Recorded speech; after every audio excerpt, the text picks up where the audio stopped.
And welcome back to Love Your Food.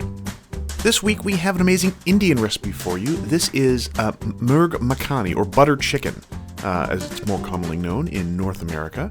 Now this is one of those recipes where everyone does it a little bit differently. We've sort of put this recipe together from a few different sources, and it's amazing and rich with flavor, and here's our ingredients. So we're starting with some bone-in, skin-on chicken thighs. We're going to use a can of whole tomatoes, some onion, some ginger, we've got some fresh ginger, a shallot, some garlic, and a bunch of spices. We have a little bit of cinnamon, some curry powder, some black pepper and whole cumin, dried chili pepper, this is a Thai bird's eye chili, some cardamom pods, some cilantro, some yogurt, and some almond flour, which is basically just ground almonds. So first thing we're going to do is get our onions and shallots. We just want to get them cooked a little bit in some butter. So we're going to cut them across the grain here.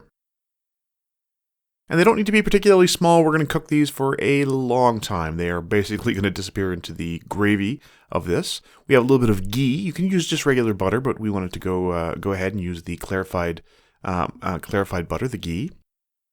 We're going to put our onions and shallots in there, and we're going to leave them for quite some time, actually. We're just going to give them a little stir once we've got them all in the pot. A little bit of salt as well. And we're just going to cook this on a pretty medium-low temperature for quite some time. We're going to give it a little stir to make sure that the salt gets spread around, that the butter gets on all of the onions in there. And we're going to cover this and sort of let them steam and cook for a little while. We don't want to sear them. We don't want a whole lot of like Maillard reaction on them. We just want to sort of cook them until they start to caramelize slowly and they get a little bit golden. So partway through, you can see they've reduced quite a bit. They've wilted. They're a little bit translucent. They're quite soft now.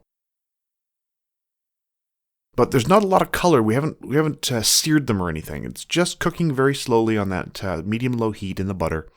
And we're just going to keep that up for a little while. Meanwhile, we're going to get our garlic and some of our other aromatics ready. So we're going to just crush the garlic and then give it a little chop. Now for the garlic, we want a little bit of sharpness. The more you cut it, sort of the sharper it's going to be in the final dish. So we're just going to chop it nice and finely. And for the ginger, we've peeled it, and we're just going to, cut it into slabs and then into matchsticks, and then give it a chop from there. And again, we want pretty small pieces. Again, we're going to cook this for quite some time, so it's going to be quite soft and tender by the time it's all done.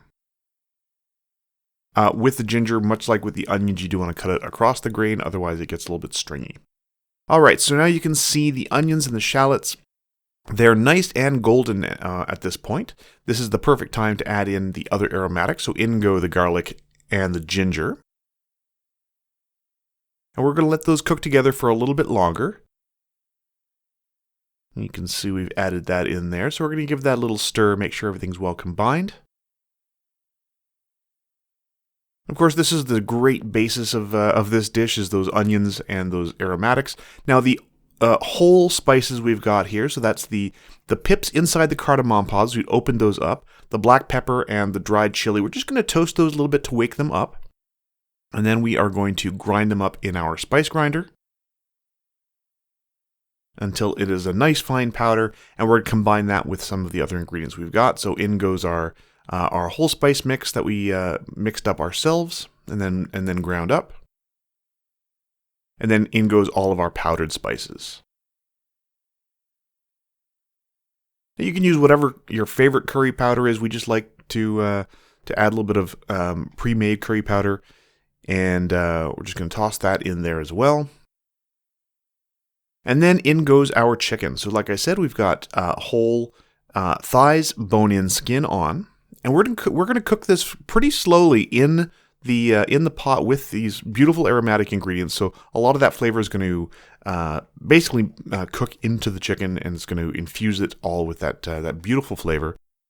And you do want to cook these. I mean, you want to make sure they're cooked all the way through, but there's a lot of cooking time ahead of us because it's a sort of a low and slow kind of dish.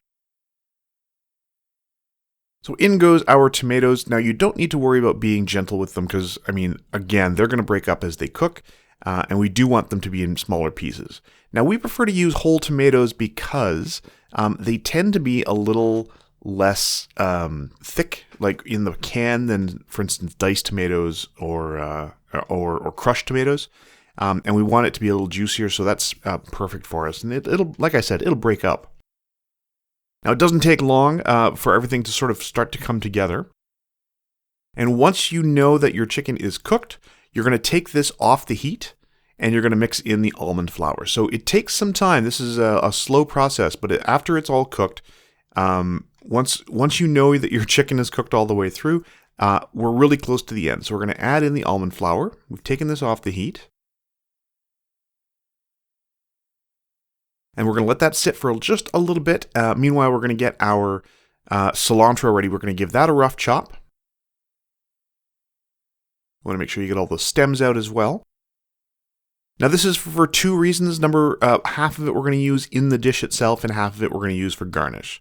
So in goes our yogurt. Now, sometimes this is cream. Again, sort of everyone has their own way of doing this. We're using this beautiful yogurt. And in goes the half of the cilantro that we just chopped. Now we have turned the heat off. This is no longer cooking. You want to be a little bit gentle stirring this in because you don't want to break up the chicken too much. And I mean, the bones are still in there, so you want to make sure you're sort of keeping an eye on where your chicken is. And that is your gravy has come together beautifully. The chicken is cooked all the way through. So we're going to serve it. We're going to make sure that we get one of those thighs into the bowl first, and then some of that amazing rich gravy. Now those spices have really come alive. We toasted them a little bit before we put them in, so everything is really rich and aromatic. We've got this over a little bit of rice on the bottom there, and then garnish with a little bit of the cilantro on top. And that's it. It's honestly it is a pretty lengthy cooking process. It takes some time. It's one of those low and slow kind of recipes. It's more of a stew, but the flavors and aromas in this dish are absolutely amazing. If you can get your hands on those whole spices, the black pepper, the cumin, dried chilies, and the cardamom pods, I do recommend it, and do it a little bit yourself. Do the toasting and get that ready for the pot. It's absolutely delicious. So if you like this recipe, please do like and subscribe. And if you have any recipes you'd like to see Chef Caleb try on the channel, please let us know in the comments below. And remember to love your food.